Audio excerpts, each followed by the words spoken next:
লীগের সমর্থক, সে কোনো তার বিরুদ্ধে কোনো মামলা মোকদ্দমা নাই, সে যদি যোগ্য প্রার্থী আমরা মনে করি আমরা দেবো না কেন, দেবো, অবশ্যই দেবো।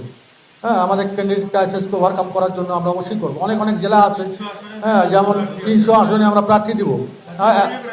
এখন জাতীয় পার্টির প্রার্থীর চাইতে যদি ভালো শক্তিশালী প্রার্থী পাওয়া যায়, আমরা সে যদি ক্লিন ইমেজ থাকে, তার বিরুদ্ধে যদি কোনো সহিংসতার অন্য কোনো আলামত না থাকে, অবশ্যই পাবেন, দেবো না কেন।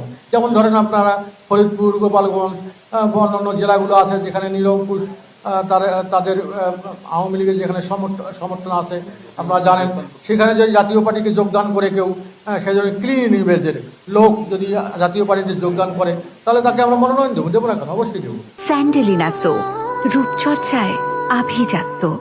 আমাদের মহাসচিব বলছেন গণতন্ত্র রক্ষার স্বার্থে সব দলের অংশগ্রহণ নিশ্চিত করতে গেলে এই দায়িত্বটা বড় দল বিএনপিকেই নিতে হবে।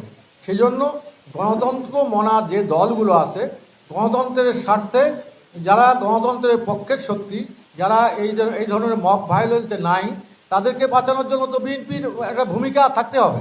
তা না হলে তো বিএনপি একা হয়ে যাবে।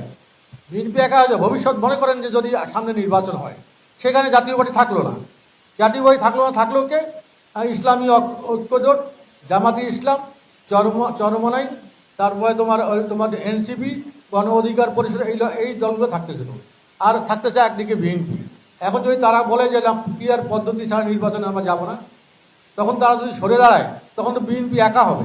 সেই একক নির্বাচনে তো এটা তো ন্যাশনালি ইন্টারন্যাশনালি এটা তো গ্রহণযোগ্য হবে না। যে বিএনপিকে বিপদে ফেলার জন্য অন্য যারা স্বাধীনতা বিরোধী শক্তি, তারা কিন্তু চেষ্টা করতেছে, তারা বিভিন্নভাবে চেষ্টা করতেছে। আপনারা জানেন ঐক্যমত কমিশনে এই পিআর পদ্ধতি সম্পর্কে, লোয়ার লেভেলের পিআর পদ্ধতি সম্পর্কে কোনো আলোচনাই হয় নাই। এখন দেখতেছে যে বিএনপি তো আগায় আছে, বিএনপি তো রাষ্ট্রীয় ক্ষমতায় যাবে। এখন তারা দেখতেছে যে বিএনপিকে এই সময় একটা আঘাত করতে গেলে পিআর পদ্ধতিটা বাস্তবায়ন ছাড়া জামাতে ইসলাম নির্বাচনে যাবে না, এটা অজুহাত খুঁজতেছে। এই ধরনের খোঁড়া অজুহাত খুলে তারা বিএনপিকে যদি বিপর্যস্ত করার জন্য, বিপদে ফেলার জন্য তারা যদি নির্বাচন থেকে সরে যায়, তখন তো বিএনপি একা হয়ে যাবে, সেই নির্বাচন তো গ্রহণযোগ্য হবে না। সেজন্য বিএনপির স্বার্থেই আমার মনে হয় সব দলের অংশগ্রহণটা নিশ্চিত করা, এর জন্য মহাসচিব সাহেব বলছে।